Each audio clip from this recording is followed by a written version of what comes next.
السلام عليكم ورحمة الله وبركاته. ازيكم عاملين ايه؟ والنهاردة هنعمل فيديو جديد عن افلام جميلة جدا، بس للأسف ما خدتش حقها في الدعاية كويس علشان حققت ايرادات عالية جدا في السينما، وفي منها افلام لسه نازلة جديدة ومنها افلام نزلت بس ما تعرضتش كتير في الشاشة. ومن الافلام دي وقفة رجالة، فيلم وقفة رجالة ببطولة ماجد الكدواني وبيومي فؤاد وسيد رجب ومحمد سلام وإيمان السيد وأمينة خليل. ويدور بقى احداث الفيلم عن 4 أصدقاء من فترة طفولتهم لحد ما كبروا وطلعوا على المعاش، وهم أصدقاء وبيكلموا بعض في كل حاجة، لحد ما واحد منهم مراته ماتت فدخل طبعا في أزمة نفسية واكتئاب، فهم حبوا يخرجوه من الأزمة اللي هو فيها وخدوه وراحوا مدينة من مدن الساحل علشان يخرجوه من أزمته. وطبعا في خلال الأحداث دي احنا هنموت من الضحك علشان معانا ماجد الكدواني وبيومي فؤاد ومحمد سلام وإيمان السيد وسيد رجب، ففيلم جميل وهتستمتعوا بيه. وفكرة الفيلم ده مقتبسة من فيلم امريكي. اما الفيلم التاني فهي ماما حامل. فيلم ماما حامل بطولة بيومي فؤاد بردك وليلى علوي وحمد المرغني ومحمد سلام وبدرية طلبة وسليمان عيد.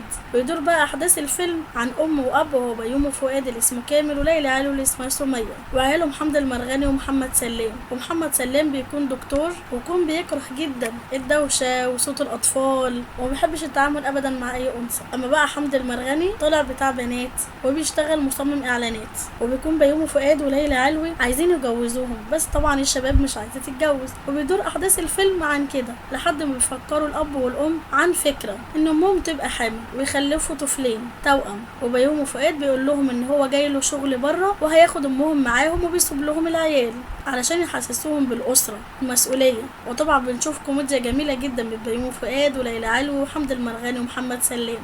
وبنروح بقى لفيلم لسه نازل وهو فاصل من اللحظات اللذيذه، وهو فعلا فيلم لذيذ، بطولة هشام ماجد وهنا الزاهد ومحمد ثروت وبيومي فؤاد وجان رامز ابن رامز يعني. وبيدور احداث الفيلم عن مهندس معماري اللي هو هشام ماجد، وهنا الزاهد مذيعة على قدها يعني ونفسها تبقى مذيعة مشهورة جدا، والاتنين بيعيشوا حياة كلها مشاكل وفقر وقلة فلوس ودايما في خناق، لحد ما في يوم بيسمعوا صوت انفجار في الأوضة، فبيروحوا يشوفوا ايه الانفجار ده وبيلاقوا فيه فجوة كبيرة جدا، فبيدخلوا في الفجوة ديت وبعديها بيلاقوا نفسهم دخلوا في زمن تاني خالص، وبيكتشفوا ان في 2 زيهم بالظبط بنفس الاسامي ونفس الشغل بس متفوقين جدا في شغلهم. يعني هشام ماجد اللي في الزمن التاني عنده شركة مقاولات ومهندس كبير جدا، وهنا الزاهد بقت مذيعة مشهورة جدا وشكلهم جميل وحياتهم جميلة واغنياء جدا وفي بيت شكله جميل، بس بينسوا ابنهم وبيرجعوا يجيبوه تاني، وفعلا بيروحوا يجيبوا ابنهم ويروحوا الزمن ده،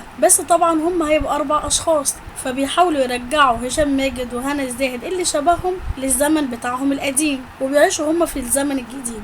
بس الزمن الجديد فيه قانون هو اللي غريب عليهم جدا، والقانون ده هو اللي بيغلط هو بيتحبس جوه شجرة، وطبعا ابنهم اللي هو جان رامز بيعمل غلط وبيعاقبوه بان هم بيحبسوه جوه شجرة جوافة، وطبعا ما بيعرفوش يطلعوه، فبيحاولوا يجيبوا الناس التانية اللي هم في الزمن اللي هناك علشان يبدلوا عيالهم. وبتبدأ بقى ايه الكوميديا ما بينهم وبين محمد ثروت وبيومي فؤاد.